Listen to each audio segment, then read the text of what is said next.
Okay, this is going to be receipt heavy. I'm trying to cram this all in, but let's talk about how the Snyder Act in 1919 gave citizenship to Indian fighters. Indian fighters?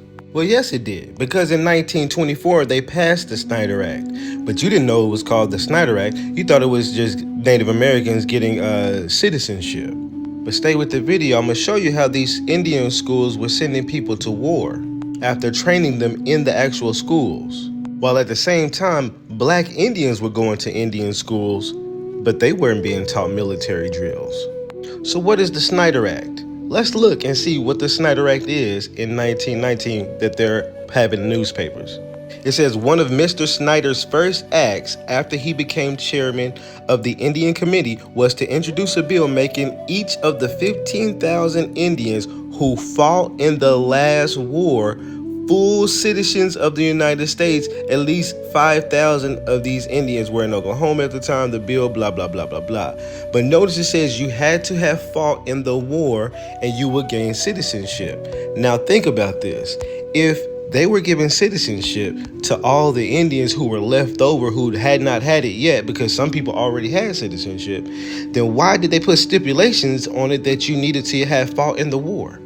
Here's another article I found around the same time. It goes a little deeper. It says that every American Indian, if he so desires, who served in the military or naval establishment, kind of like this picture in this yearbook who says these people served Uncle Sam and they're in military outfits and naval outfits in the Indian school.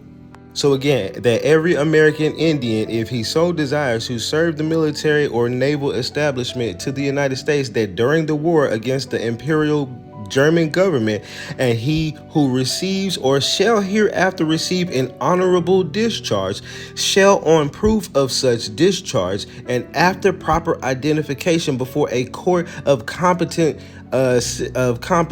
jurisdiction, will be granted full citizenship thereof without any of the matter impacting or otherwise affecting the tribal rights of any of the Indians as for the interests of the tribe or whatever. So think about this. This is literally saying, hey, if you fight in this war as an Indian, so-called, we're going to see where they come from, then you will get citizenship as long as you have an honorable discharge. Now, that's not how they wrote it in the Snyder Act.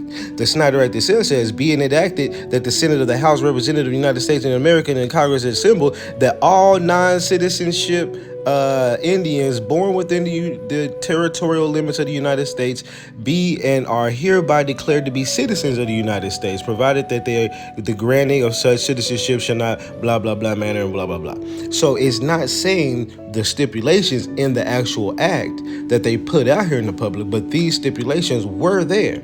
You had to have served in the army. And why is that? Well, for ages, it has been a known thing, even today, that if you are an immigrant, if you come over, pledge allegiance to the United States, and actually do military service and go through and get placed in that war, when you get back and complete your little service, you could be naturalized and become a citizen. That is an immigration process. So think about this. Why would the Snyder Act be looking to make Indian citizenship utilizing an immigration process?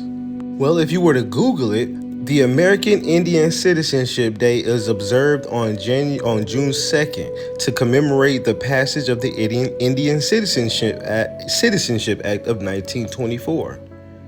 Okay, that sounds good. That's the Snyder Act. So they said that there's an Indian Citizenship Day to commemorate that. And it didn't start till 1924, but I found something. Some people were already celebrating the Indian Citizenship Day in 1922, but well before this, in 1914, and well before this, they were celebrating it in 1899, and also at the same place, they were celebrating it in 1898. So over almost 30 years before these people got their citizenship in 1924, who were some other Indians, people at the Hampton Institute were celebrating it almost 30 years prior.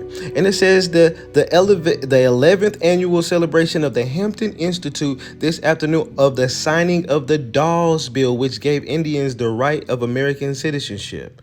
Because yes, Indians got citizenship during the Dawes Rolls, but they also got citizenship in many of the treaties, like the Dancing Rabbit Treaty, the Creek Treaties, and all the many of the treaties before. So who are these people getting Indian citizenship? And how come they all of a sudden have an Indian Citizenship Day when these people had it before this? And also, who is the Hampton Institute? And how come when I Google, was there an American Indian Citizenship Day before 1924? They say no American Citizenship Day existed before 1924 because it did not exist, even though it clearly existed. Now, they do mention, well, it might have been celebrated a little bit here and there, but who is the Hampton Institute? The Hampton Institute is a premier industrial school for racial minorities, specifically African American and Native Americans, or really just black folks, because the Hampton Institute is Hampton University.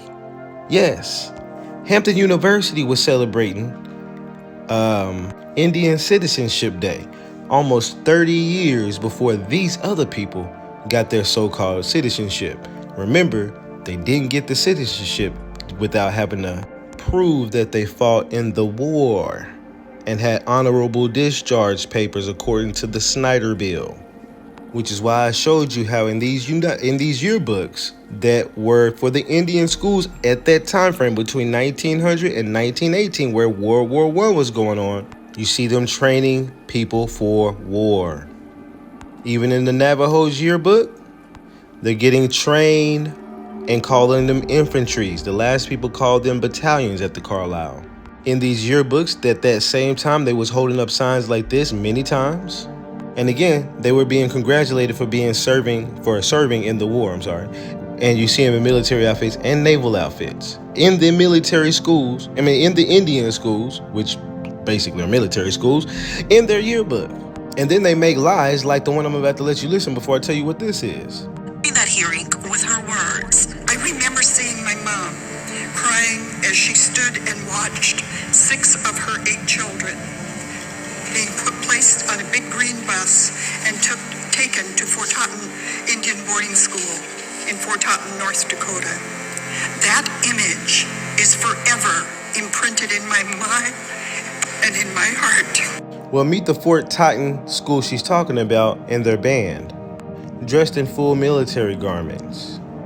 But Fort Totten also has a battalion just as well. Now, you might think I'm making excuses, and I'm not even going to go through all the things of like the reports from the Carlisle School in 1917 saying that regarding the possible arrangements for accepting Mexican students to the Carlisle Indian School. So they're bringing Mexicans into the Indian schools. I'm not even going to get on that, or how I got ship manifests from the same time frame of people coming in from Japan, all males, all of young fighting age between 14 and 20 or 25. Why would you bring whole boats of males over here who look like Japanese? Exactly like these folks. But regardless, I don't have much time, so let me show you our actual Indian schools, which came before their schools. Their schools opened in 1879. Our earliest schools was about 1845-ish. And we had bands too, but notice our bands aren't in full military garments. The schools that we went to, we actually looked like we were going to school. We're not dressed up in military outfits and called battalions, okay? And on top of that, you see these homes in the back? We built those when we got there in Oklahoma, okay? 2-story, multi-room educational facilities. And we looked amazing the entire time. We looked like children and people and teenagers and men and women who are going to get an education. And we look like the same people who were celebrating with the Hampton Institute the passage of the Dawes Rolls for Indian Citizenship Day. Because we had citizenship. And these people did not.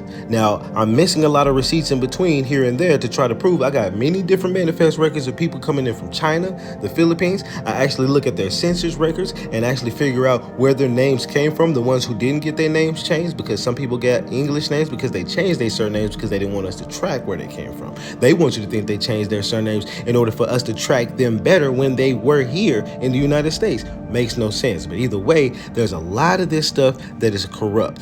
these people were funneled in as immigrants, given citizenship after participating in the war, which were trained for under the military schools, which were under the guise of Indian boarding schools, which these people lie about today and keep saying they had the worst experiences at. Some of them might have in some of those Catholic ones, but either way, they be playing. I ain't got enough time. Boy, I'm